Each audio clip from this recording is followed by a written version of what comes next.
અત્યારે એક એવો સનસનીખેજ કિસ્સો સામે આવ્યો છે જે સાંભળીને તમારા હોશ ઉડી જશે. શું તમે ક્યારેય વિચાર્યું છે કે એક ગુજરાતી વ્યક્તિ ભણવા ગયેલો એક યુવાન હોય, કરોડો રૂપિયાના ગોલ્ડ બાર અને રોકડની હેરાફેરી કરતો આંતરરાષ્ટ્રીય ગુનેગાર બની શકે?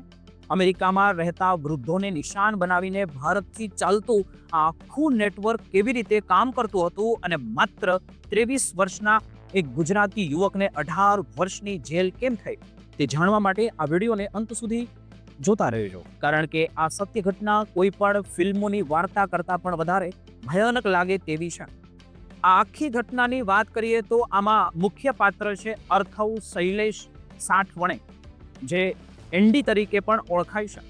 આ 23 વર્ષનો ભારતીય યુવાન અમેરિકાના ફ્લોરિડામાં ભણવા માટે ગયો હતો, પણ તેના સ્ટુડન્ટ વિઝા પૂરા થઈ ગયા પછી પણ તે ત્યાં ગેરકાયદેસર રીતે રહેતો હતો. તે કોઈ નાનો મોટો ગુનેગાર નથી, પણ આંતરરાષ્ટ્રીય સ્તરના એક મોટા ગેંગનો મહત્વનો ભાગ હતો, જે અમેરિકામાં ગોલ્ડ બાર સ્કેમ અને પાર્સલ સ્કેમ ચલાવી રહ્યો હતો. આ ગેંગના માસ્ટર માઇન્ડ ભારતમાં બેઠા બેઠા ઇન્ટરનેટ કોલિંગ દ્વારા અમેરિકાના નિવૃત્ત અને વૃદ્ધ લોકોને ડરાવતા હતા. તેઓ એવો દેખાવ કરતા હતા કે તેઓ સરકારી અધિકારી છે અને બેંક સિક્યુરિટીમાંથી બોલે છે, અને વૃદ્ધોને કહેતા કે તમારું આઈડી ચોરી થઈ ગયું છે અને તમારા પૈસા ડ્રગ્સ ટ્રાફિકિંગમાં ફસાઈ ગયા છે અથવા તો વપરાઈ ગયા છે. એટલે કે જો તમારે તમારા પૈસા બચાવવા હોય તો તમારી બધી જ બચત હોય તે કાઢીને તેના સોનાના બિસ્કિટ એટલે કે ગોલ્ડ બાર ખરીદી લો.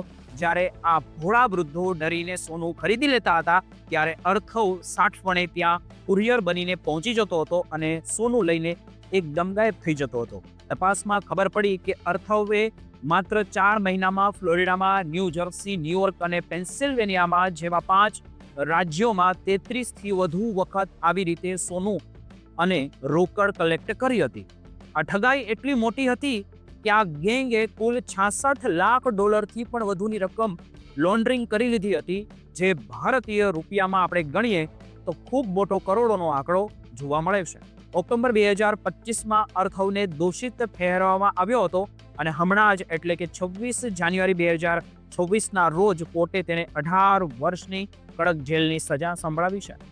તેની સાથે જ તેને 43 લાખ થી વધુ રકમ તેને દંડ તરીકે ભરવાની પણ તેમને આદેશ કોર્ટે આપ્યો છે, જે તેને 12 જેટલા ઓળખાયેલા ભોગ બનનાર લોકોને પાછી આપવાની રહેશે. આખા કેસનો ખુલાસો ત્યારે થયો જ્યારે ગેઇન્સવિલેના એક 84 વર્ષના વૃદ્ધ બ્રાયન ઓલિવર સાથે $2 લાખ છેતરપિંડી થઈ અને તેમણે પોલીસને જાણ કરી.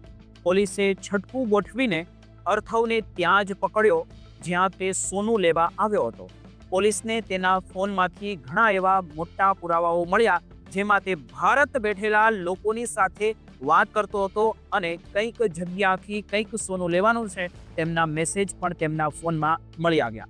અમેરિકાની કોર્ટે આ મામલે ગંભીર ગણ્યો, કારણ કે આમાં જાણી જોઈને લાચાર વૃદ્ધોને નિશાન બનાવવામાં આવ્યા હતા. આ કેસ આપણને એ શીખવે છે કે વિદેશમાં તમને તમારા મા બાપ ભણવા મોકલે છે, વિદેશમાં ભણવા જતા વિદ્યાર્થીઓ કેવી રીતે ખોટા સ્તરે ચડી જાય છે. સરકારી એજન્સીઓએ ચેતવણી આપી છે કે જો કોઈ તમને સોનું ખરીદીને અજાણ્યા વ્યક્તિને સોંપવાનું કહે તો સમજી લેવું કે તે કોઈ ઇન્વેસ્ટમેન્ટ નથી, પણ એક મોટું કૌભાંડ છે. આમ એક ભણેલા ગણેલા યુવાનની જિંદગી જેલમાં પૂરી થઈ ગઈ અને સેંકડો વૃદ્ધોની આજીવનની કમાણી પણ લૂંટાઈ ગઈ.